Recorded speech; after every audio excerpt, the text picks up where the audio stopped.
Hey guys, Alexis here, back with another video for you today.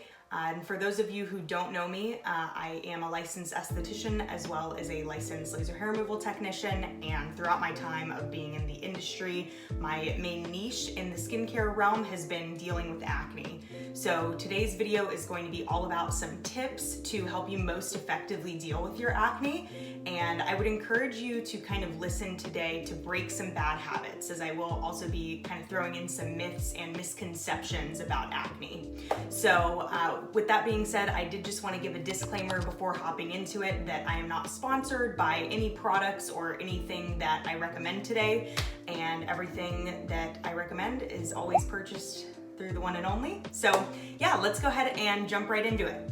Okay, so tip number one is going to be to simplify your routine.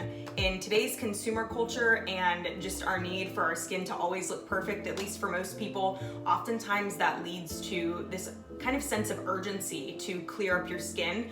And frankly, it just doesn't work like that. And it will definitely not work like that if you don't know what's breaking you out and what's not. So for example, somebody specifically dealing with acne, you don't need to invest in a $40 specialized cleanser or a frilly collagen cream or anything like that. You really need to focus on things that are intentional for dealing with acne. So my best recommendation for people that are really irritated and have been trying things left and right and it's irritating their skin even more is to simplify their routine to just a cleanser, moisturizer, SPF, and then some type of acne fighting cream at night.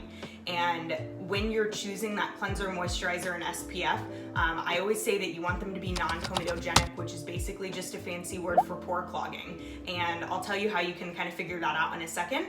And then for the acne fighting cream, I usually recommend using some type of active ingredient such as benzoyl peroxide, tretinoin, retin-A, salicylic acid can even be good for mild breakouts sometimes, but some resources to kind of figure out what is going to be the best cleanser, moisturizer, and SPF for you. I actually recommend doing this research kind of yourself, which is often the fun, or not the fun part, and kind of taking the fun part out of your skincare. However, it is really good to know just what's in your product. So oftentimes people will look at a product and they'll read the ingredient list, and if they see something that is like semi-relatable to them, like if you see cocamidal palmitate, like you could be like, oh, maybe that's from a coconut, like this may be good. Or if you see alcohol, you're like, oh, I know what alcohol is. So a lot of the times people look at these ingredient lists and they think, oh, okay, so if I'm seeing things that are familiar to me, this must mean it's a good product. Usually it doesn't. And honestly, people usually don't know what those ingredients actually mean, which is totally fine. That's why there are a lot of resources that actually tell you what's in your product. So one of these free resources is costdna.com. And essentially what you can do is you can either type in a product or you can go onto their Analyze Cosmetics area and you can type in all the ingredients. So you can go to a company's website, copy and paste all the ingredients that are in that product, and essentially it comes out with a list and it tells you what exactly each product is used for, what exactly each ingredient is used for. And then it has a rating. It has an acne rating and a safety rating. And the website kind of breaks down what those two mean because they do rate it differently. But you will see that they use a scale from 0 to 5. And this is what most websites use that have resources like this. And it's basically a testing of how comedogenic a certain ingredient is. So 0 meaning, okay, this is good, this doesn't have almost any common pore clogging ingredients in it, and then 5 is going to be the exact opposite, like, hold up, please don't buy this product because it's very acne inducing. So for me personally, when I am looking into purchasing a product, I always make sure that everything in that product is either a 0 or a 1. I never buy anything above a 2. However, that is because I'm extremely, extremely acne prone. And for somebody who maybe just gets mild breakouts, you could probably be good with something that was rated like a 2 or a 3. But for my extremely acne prone people, I would say 0 or 1, which you will find is very, very difficult to find, especially in your makeup. You almost never have a makeup that's completely acne safe. So that being said, I probably will do a video later on like my best tips for that. However, I do recommend that people kind of play around with their skin to see if they can find something that specifically breaks them out or not. Okay, and that is gonna lead us into tip number 2, which is try a product for 3 months. And for those of you who are scared by this, what I will say is refer to the last tip. If you are considering purchasing a product, don't purchase it on a whim. And again, I'm really talking to my acne-prone people here. For people that are not acne-prone, honestly, you're usually good. Obviously, there are good things that you can be using and bad things that you can be using, but for the most part, this is mainly geared towards acne-prone people. So don't buy your products on a whim. And I say that because you really do want to do your research prior to purchasing something. So do your research, make sure it doesn't have any acne-causing ingredients in it. Purchase it and try it for 3 months, because the thing is, if you are, let's say I purchased this product, okay? So I purchased this product, I use it for 2 days, and then all of a sudden I have a breakout or two. Honestly, those breakouts could literally be from anything. For women, it could be about to start your menstrual cycle.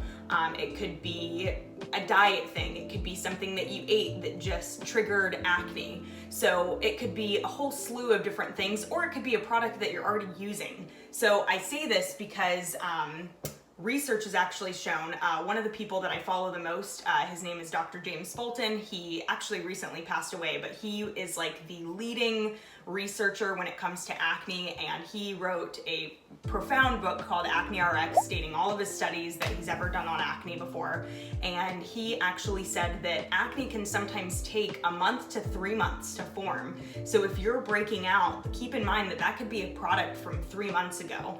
So for me personally, I will never give an opinion on a product that I have not tried for 3 months. For some of you, I posted on Instagram that I had purchased a few products through a brand called Go-To Skincare, and that was only about 3 weeks ago. So I am not going to give a review until I have used those products for 3 months. And yes, that does delay things. Again, it may take the fun out of the consumer culture of shopping, but when it comes to dealing with acne, you really have to be really aware of what you're putting on your skin. And lastly, for tip number 3 is going to be to stop picking. And for people that can't stop picking, I have tips for you too. So my number 1 tip, mainly because when I deal with acne-prone clients, I almost know that they're inevitably going to pick. You have this thing on your face, you don't want it there, so you're like, I need to get this off. It makes sense, and for the most part, I usually don't come across a person who can truly stop picking.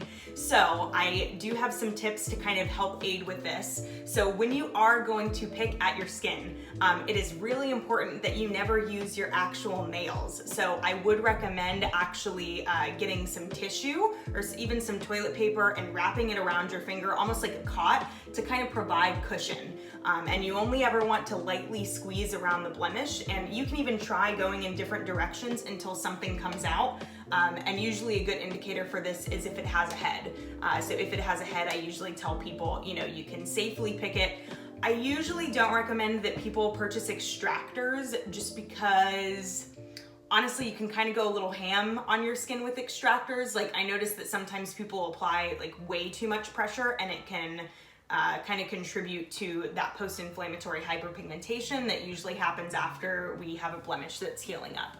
So that is one tip for it. And my next one, which is probably my favorite, is to use an acne patch. One of my favorites is Rael. You can purchase it off of Amazon. And this definitely is not a long-term solution for acne. If you're getting constant breakouts, just putting these zit stickers all over isn't gonna clear you up long term, but I really do like it for one, kind of helping bring down some inflammation in the blemish itself, and then 2, it stops people from picking because it's like physically over your acne lesion. So these acne patches, it comes like in a little circle. You essentially just put it on, usually overnight, and a lot of the times they are clear, like the Rael ones that I'm referring to are clear, and it almost doesn't even look like you have it on. So theoretically, I guess you could wear it during the day. I myself probably wouldn't, but yeah, overnight for sure. And when you wake up, usually the blemish isn't completely gone. However, you may notice the inflammation has gone down. Usually these patches have hydrocolloid in it, which is a really good healing agent. So it goes to work on kind of healing it opposed to like damaging it. And then lastly is going to be icing. You do have to be careful with this because putting too much cold into your skin can also cause inflammation. However, if this is done correctly, it can help over time. I personally don't ice anymore, but when I was having like frequent cysts come up, I would ice. And essentially what I would recommend is just taking an ice cube like to your face, not holding it over one spot for too long, but to your face for maybe like 30 seconds to a minute. I have seen people like dip their face in an ice bucket, and one, it's almost like unbearable, and two, that can also be causing inflammation. So I would recommend just doing an ice. This is more something that has to be done consistently opposed to just like spot treating a blemish. Like if you're one of those people who, you know, has breakouts almost everywhere and it's not just confined in one spot, I think the icing can be really helpful. Again, it's not going to be the main thing that's going to help your acne. You actually have to use something that is going to combat those breakouts. However, this can help reduce some inflammation in conjunction with a really good skincare routine. All right, and that is going to conclude this video. Thank you guys so much for watching. I hope that this was somewhat helpful for anybody that's dealing with acne. And it is a marathon, not a sprint when dealing with acne. Most people deal with this for extended periods of time in their young adult life, sometimes later in life. And it is really about finding what works for you and always listening to your skin. So yeah, I really appreciate you guys watching, and I can't wait till the next video.